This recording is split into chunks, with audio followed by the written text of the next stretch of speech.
네, 지금부터 제23차 수석 보좌관 회의를 시작하겠습니다. 대통령께서 모두 말씀을 하시겠습니다.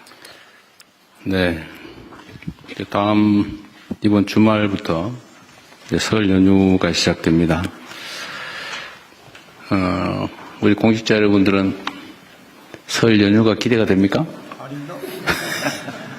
제가 말씀드렸죠.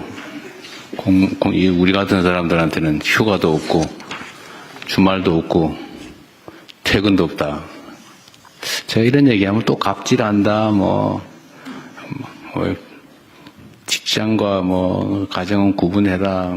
퇴근 시간 다음에 문자 보내지 마라. 그것도 일리 있는 지적이긴 합니다. 그런데 제가 말씀드린 것처럼 우리는 공무원도 공무원 나름이다. 일선 동사무소 주민센터 직원이나 이런 경우하고 또 국가의 운명을 책임지고 있는 여러분하고 좀 다르죠. 우리는 좀 다릅니다. 제가 농담처럼 얘기하지만 눈 뜨면 출근이고 눈 감으면 잠들면 퇴근이지 그 사이에 휴일 휴가가 어디 있습니까? 에너지 소모가 많긴 하겠지만 우리 손에 나라의 운명이 달려있다. 우리 5,200만 국민들의 삶이 달려있다. 이렇게 생각해 주시기 바랍니다. 대신 우리 비서실장께서 보상은 잘해드리세요.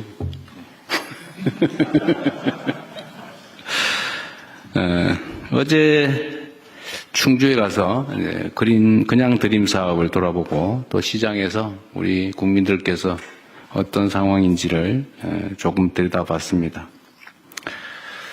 그냥 드림 사업은 일부에서 우려하는 것과 달리 취약계층의 최소한의 안전매트로서 그 역할을 충실하게 잘하고 있다라고 확인하게 됐습니다. 일부에서 처음 이 사업 시작했을 때 벤츠 타고 와서 다 집어가면 어떡하냐 이런 걱정들을 했는데 현장에서 그런 상황은 전혀 발생하지 않았다고 합니다. 다양한 복지 체계를 우리가 가지고 있지만 그러나 그럼에도 불구하고 발생할 수 있는 사각지대를 보다 촘촘하게 메우기 위한 취지인 만큼 꼭 해당 지역 주민들이 아니더라도 차별하지 말고 다 지급해 주시라 이렇게 말씀을 드렸습니다. 이것도 아예 정부 차원에서 방침으로 그렇게 정해 주시면 좋을 것 같아요.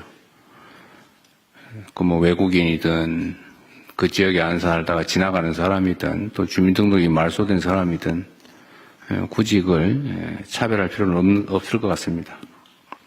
이건 복지정책이라기보다는 최소한의 생존 조건을 만들어주는 거니까 지역 차별할 필요는 없을 것 같습니다. 그리고 시장에 갔더니 우리 국민들께서 여전히 물가 걱정 또 매출 걱정을 많이 하셨습니다. 역시 주식이나 이런 데에 대한 관심도 많으신데 그게 아직 현장에 많이 전이되지는 않는 것 같습니다.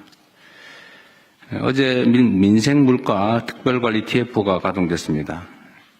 할인 지원 또 비축 물량 공급 같은 단기 대책뿐만 아니라 특정 품목들의 담합, 독과점 같은 불공정 거래에 대해서도 철저하게 감시해야 될 것입니다. 또 유통 단계별 구조적인 문제점을 점검하고 개선하는 선제적 조치까지 물가 관리를 위해서 최선을 다해 주기 바랍니다.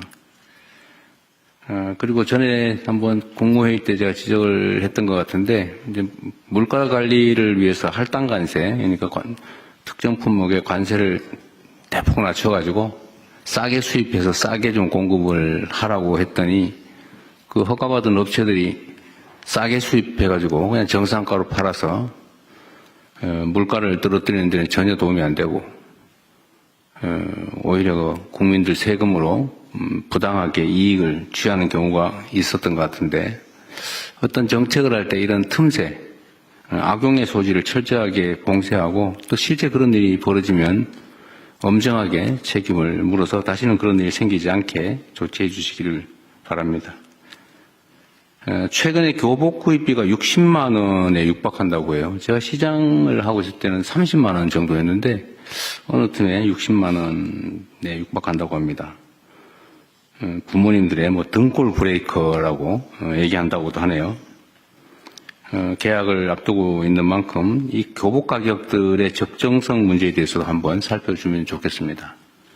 대체적으로 해외에서 수입하는 것들이 많은데 그게 그렇게 비싸게 받는 게 온당한지 또 만약에 그런 문제들이 있으면 이걸 어떻게 대책을 세울지 한번 검토해 주시기 바랍니다. 제가 그 생각도 했었는데 교복 생산자 협동조합 같은 걸 만들어서 어차피 대부분 교복을 무상 지급하고 있는 상황이라 업체들한테 돈을 대주는 게 아니고 생산 자체를 아예 협동조합 형태로 만들어서 국내 일자리도 만들고 가급적 소재도 국산을 사용하도록 하면 국내 산업 발전에도 좀 도움이 되지 않을까 그런 생각을 해봤는데 그 타당성이 있는지도 한번 검토해 주시기 바랍니다. 자주 말씀드리는데 국정의 제1원칙은 국민의 삶을 바꾸는 것입니다. 그리고 정책 성과는 국민의 삶 속에서 현장에서 비로소 확인되는 것입니다. 물가관리 담당자들은 책상에서 통계로 보고받는 것도 중요한데 이를 넘어서서 직접 현장에서 확인해 주시면 좋겠습니다. 행정의 현장성이라고 하는 건 아무리 강조해도 지나치지 않다는 말씀을 다시 한번 드립니다. 오늘 회의 주제는 우리 정부의 국정 철학을 잘 보여주는 소확행 정책입니다. 작지만 확실하게 할 수 있는 그런 정책들입니다. 인공지능 정책이나 또 K문화관광 같은 미래 성장 동력을 만드는 것도 중요합니다. 그러나 거기에 덧붙여서 우리 사회 구조적 문제를 개혁하는 것들 중에 중요하지 않은 게 없습니다. 무엇보다 중요한 것은 우리 국민들의 삶을 현장 속에서 작더라도 빠르게 많이 개선하는 것입니다. 크고 또 어렵고 많은 시간이 소요되는 거대 의제에만 함몰되지 말고 작지만 빠르게 국민들의 삶을 구체적으로 바꿀 수 있는 과제를 신속하게 발굴하고 또 집행하는 게 중요합니다. 국민들의 행복은 일상 속에서 체감되어야 됩니다.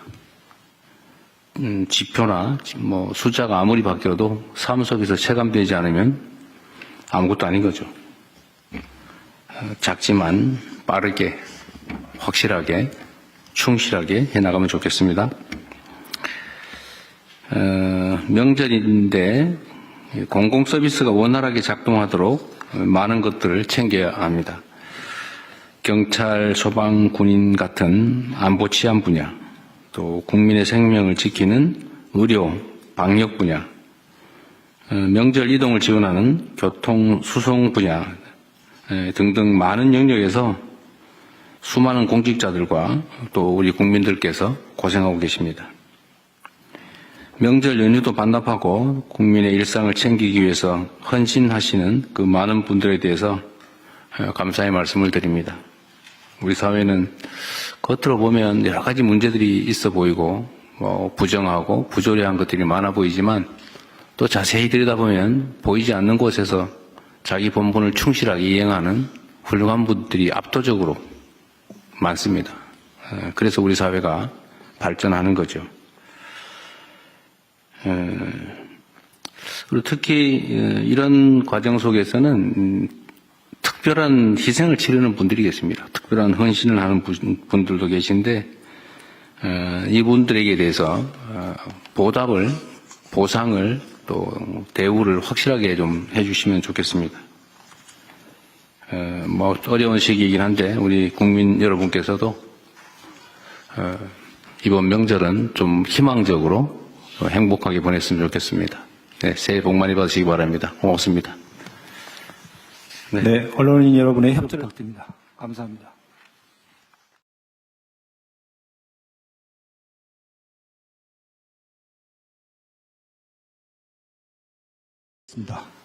국회에 대하여 경례.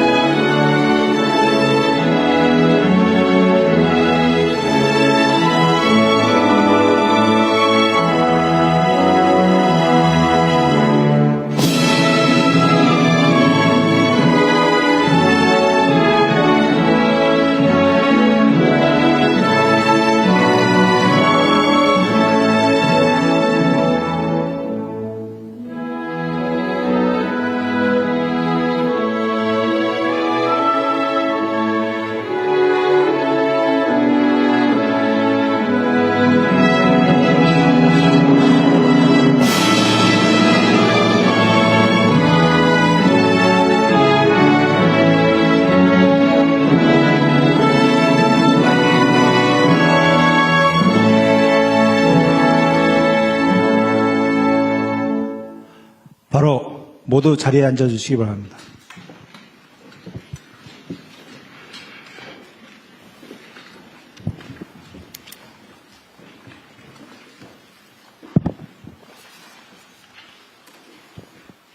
네, 지금부터 제23차 수석 보좌관 회의를 시작하겠습니다. 대통령께서 모두 말씀을 하시겠습니다. 네. 이제 이번 주말부터 이제 설 연휴가 시작됩니다. 우리 공직자 여러분들은 설 연휴가 기대가 됩니까? 제가 말씀드렸죠. 우리 같은 사람들한테는 휴가도 없고, 주말도 없고, 퇴근도 없다. 제가 이런 얘기하면 또 갑질한다, 직장과 가정은 구분해라, 퇴근 시간 다음에 문자 보내지 마라, 그것도 일리 있는 지적이긴 합니다. 그런데 제가 말씀드린 것처럼 우리는 공무원도 공무원 나름이다. 일선 동사무소 주민센터 직원이나 이런 경우하고 또 국가의 운명을 책임지고 있는 여러분하고는 좀 다르죠. 우리는 좀 다릅니다. 제가 농담처럼 얘기하지만 눈 뜨면 출근이고 눈 감으면 잠들면 퇴근이지 그 사이에 휴일 휴가가 어디 있습니까? 에너지 소모가 많긴 하겠지만 우리 손에 나라의 운명이 달려있다. 우리 5,200만 국민들의 삶이 달려있다. 이렇게 생각해 주시기 바랍니다. 대신 우리 비서실장께서 보상은 잘해드리세요.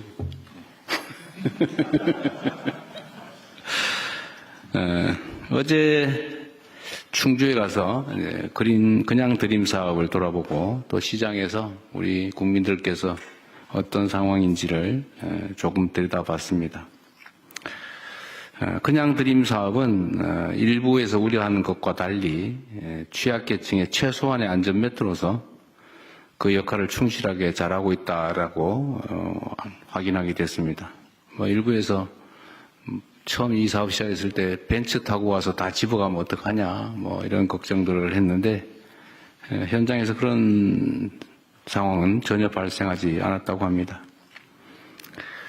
다양한 복지 체계를 우리가 가지고 있지만 그러나 그럼에도 불구하고 발생할 수 있는 사각지대를 보다 촘촘하게 메우기 위한 취지인 만큼 꼭 해당 지역 주민들이 아니더라도 차별하지 말고 다 지급해 주시라 이렇게 말씀을 드렸습니다.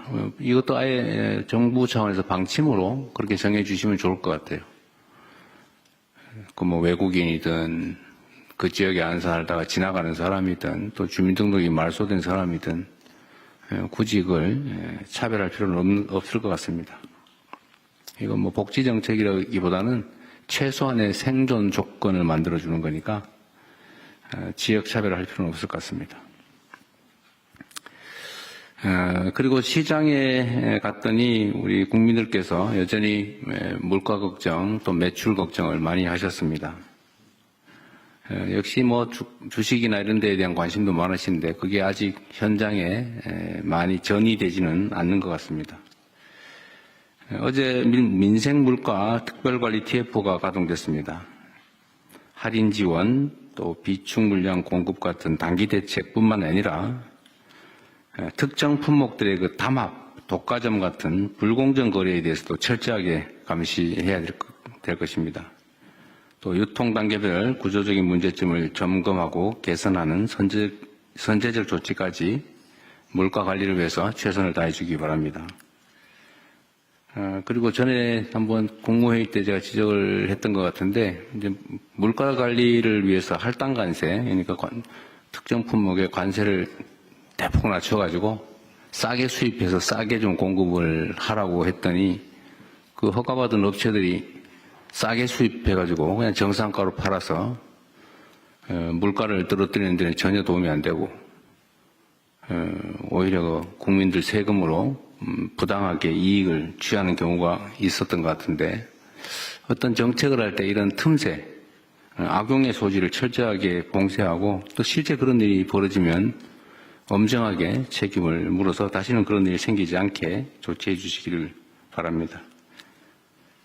최근에 교복 구입비가 60만 원에 육박한다고 해요. 제가 시장을 하고 있을 때는 30만 원 정도였는데 어느 틈에 60만 원에 육박한다고 합니다.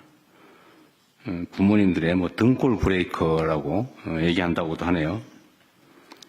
계약을 앞두고 있는 만큼 이 교복 가격들의 적정성 문제에 대해서도 한번 살펴주면 좋겠습니다. 대체적으로 해외에서 수입한 것들이 많은데 그게 그렇게 비싸게 받는 게 온당한지 또 만약에 그런 문제들이 있으면 이걸 어떻게 대책을 세울지 한번 검토해 주시기 바랍니다. 제가 그 생각도 했었는데 교복 생산자 협동조합 같은 걸 만들어서 어차피 대부분 교복을 무상 지급하고 있는 상황이라 업체들한테 돈을 대주는 게 아니고 생산 자체를 아예 협동조합 형태로 만들어서 국내 일자리도 만들고 가급적 소재도 국산을 사용하도록 하면 국내 산업 발전에도 좀 도움이 되지 않을까 그런 생각을 해봤는데 그 타당성이 있는지도 한번 검토해 주시기 바랍니다. 자주 말씀드리는데 국정의 제1원칙은 국민의 삶을 바꾸는 것입니다. 그리고 정책 성과는 국민의 삶 속에서 현장에서 비로소 확인되는 것입니다. 물가관리 담당자들은 책상에서 통계로 보고받는 것도 중요한데 이를 넘어서서 직접 현장에서 확인해 주시면 좋겠습니다. 행정의 현장성이라고 하는 건 아무리 강조해도 지나치지 않다는 말씀을 다시 한번 드립니다. 오늘 회의 주제는 우리 정부의 국정 철학을 잘 보여주는 소확행 정책입니다. 작지만 확실하게 할 수 있는 그런 정책들입니다. 뭐 인공지능 정책이나 또 K문화관광 같은 미래 성장 동력을 만드는 것도 중요합니다. 그러나 거기에 덧붙여서 우리 사회 구조적 문제를 개혁하는 것들 중에 중요하지 않은 게 없습니다. 무엇보다 중요한 것은 우리 국민들의 삶을 현장 속에서 작더라도 빠르게 많이 개선하는 것입니다. 크고 또 어렵고 많은 시간이 소요되는 거대 의제에만 함몰되지 말고 작지만 빠르게 국민들의 삶을 구체적으로 바꿀 수 있는 과제를